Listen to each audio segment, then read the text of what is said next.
Okay, fine. Look at this now. ठीक है. So now this is a special case of dipole interaction. So this is your hydrogen bond. This is found in molecules in which highly polar NH, OH, HF bonds are present usually, but species such as Cl may also participate in hydrogen bonding. ये actually highly polar molecules में ही मिलता है. ठीक है. तो specially जिसमें hydrogen होता है वो बहुत पोलर वैसे ही हो जाता है. This is not covalent bond, don't misunderstand. ठीक है. It is bonding of hydrogen with a very electronegative atom. Because of the large electronegativity difference, this leads to a highly polar covalent bond. ठीक है. Dipole. Because of difference in electronegativity, hydrogen atom bears a large partial positive charge and the other atom bears a large partial negative charge. ये बहुत ज़्यादा large होता है, इसलिए इसको एक special bond बना दिया है. ठीक है. It is relatively strong force of attraction between molecules and considerable energy is required to break down. ठीक है. This explains energy of hydrogen bond varies between 10 to 100 kilo joule. मतलब 10,000 से लेके 100,000 1,00,000 किलो जूल पर मोल जितनी एनर्जी रिक्वायर कर सकते हैं हम. मतलब इतना ज़्यादा स्ट्रॉन्ग ये बॉन्ड हो जाता है. This explains the exceptionally high melting point and boiling point of compounds like H2O and HF. ठीक है. पानी और HF इन सब का मेल्टिंग पॉइंट इतना हाई है ना, बॉइलिंग पॉइंट वगैरह, ये इसलिए है. बाकी सारी गैसेस का पता है क्या होता है मेल्टिंग पॉइंट.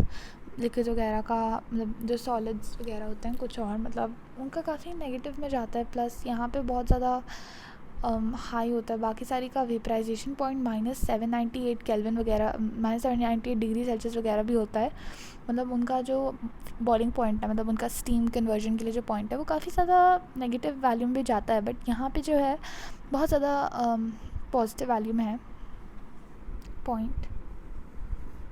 ठीक है.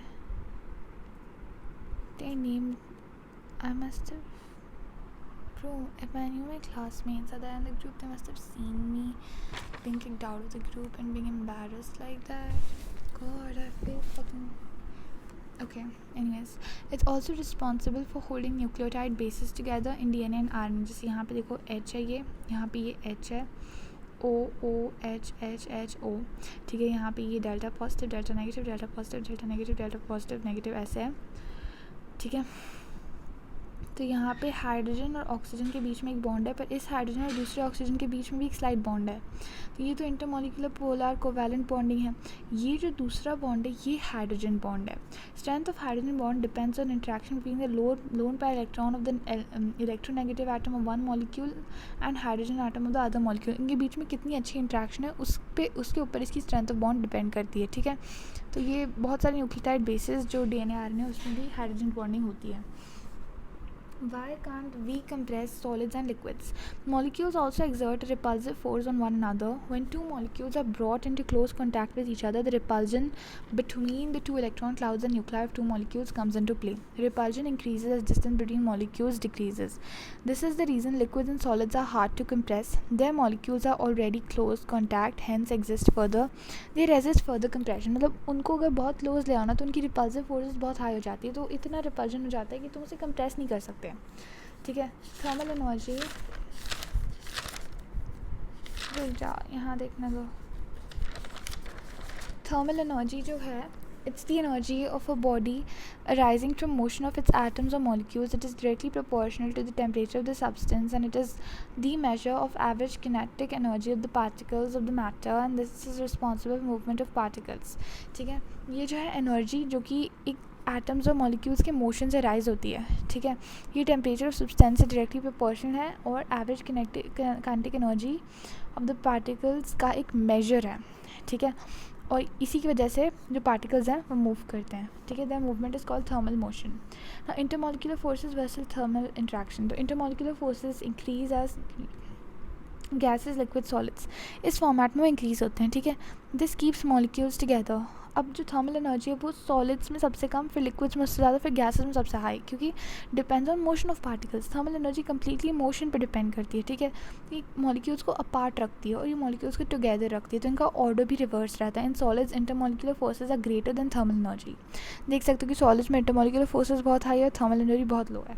ठीक है. Intermolecular forces are very weak. Molecules don't cling together to make liquid और solid unless thermal energy is reduced by lowering the temperature.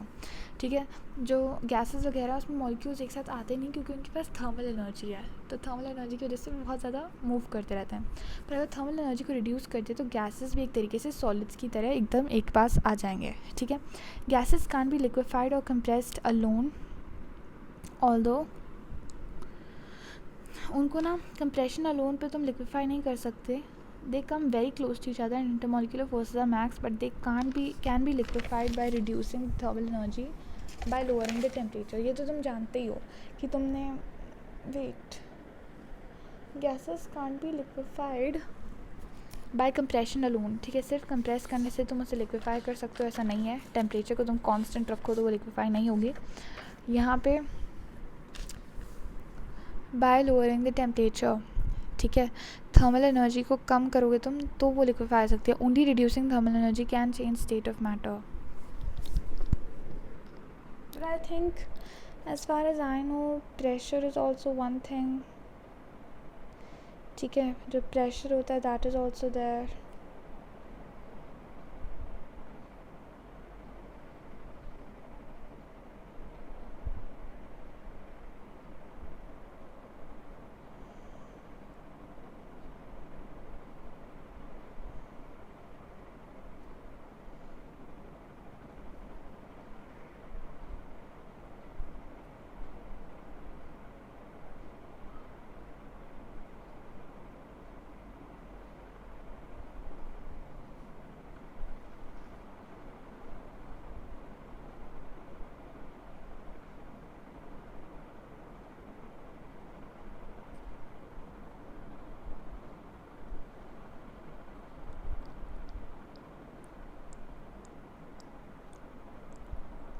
(45% families), ठीक है।